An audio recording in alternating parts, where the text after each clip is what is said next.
Oh, hello there. Yes, Sunday, another day with more hay fever. It's mean out there. Anyway, I thought today we'd just have a sort of look at the press through a particular prism of an article that the great Mick Wright shared with us. Please do sign up for his stuff. It's very good. Yes, in his latest Conquest of the Useless on Substack, he writes this: bad journalists are people who do not notice things they should, or indulge in a kind of strategic ignorance that means they don't notice until it suits them, the political faction with which they're aligned and all their bosses. Day in, day out, the Anglophone media, especially the British media, engages in a process of active not noticing combined with sudden am-dram surprise at things that other people recognised a long time ago. Yes, which is a brilliant and succinct way of thinking about where we are now. And it put me in mind last night when I read that of a piece from Michel Ballantine from a few weeks ago, admittedly, in The Express. And it's this one. There's something rotten at our democracy's heart. It no longer works, she expresses in surprise. And yes, underneath the headline it says the people of Britain feel alienated from a democracy and a political class which has become corrupted and ineffectual. British democracy is no longer fit for purpose. Indeed. And she bemoans lots and lots and lots of things before magically starting to talk about the Conservative Party. And yet, when she's talking about the Conservative Party, she highlights the Conservative Democratic Organisation, who are basically a kind of rah-rah group for Boris Johnson. Their various members will no doubt be writing furiously on WhatsApp groups over the weekend.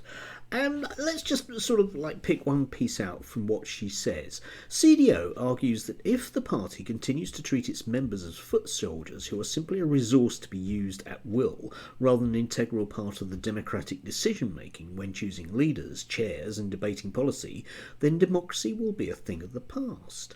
As membership numbers decline and voters become disillusioned, instead of voting for a party they believe in, for a manifesto offer that they can cheer to delivery, those that can be bothered trail to the polls to vote for what they describe as the least worst of the options. With around only 2% of the electorate signed up with card-carrying members of political parties and less than 50% of the eligible electorate using their vote that their ancestors fought so hard for, politicians should be asking themselves what is going wrong. Yes, well, I personally would argue that perhaps the Fourth Estate should start asking themselves. It would be an idea years down the line if the Fourth Estate journalists managed to actually ask some pertinent questions about, I wonder why it is we got here. Could it be that the very same journalists are the people that are insisting that this is where we needed to be a few years ago? So, if we're going to be pointing fingers at the lack of democracy in this country, perhaps it should be that, we shouldn't simply have groups of people in power telling us what's best for us and then magically shrugging their shoulders when it goes wrong. I mean, if you look at today's front pages with the usual sort of extreme right-leaning newspapers, they are simply engaged in rearranging deck chairs on the Titanic. There is no analysis about whether or not it might be an idea for us to have a completely different government altogether. No, it's simply, that bloke, the one that got kicked out a number of times because he was a liar, and we all knew he was a liar and a charlatan and a fraud. Well, apparently what we need to do is get him back. Or it could be, if you're from the other team, well, things are really, really tough for people. Well, what we need to do is make them a lot tougher. And those magically are the two things that we, the gawping electorate, those people that the Daily Express are complaining that we need to be more engaged, those are the two choices that we have. Yes, and there they go, suddenly noticing things about the country and the party they've been supporting that the rest of us have known for a very, very long period of time.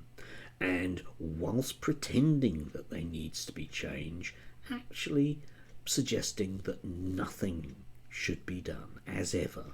Let's get Boris back, shall we? Maybe the third time will be lucky. After all, I know he was lying before. I know he was a cheater and a charlatan and everything else before. But maybe he's learnt his lesson, eh? Yes, because that's democracy, isn't it? Isn't it?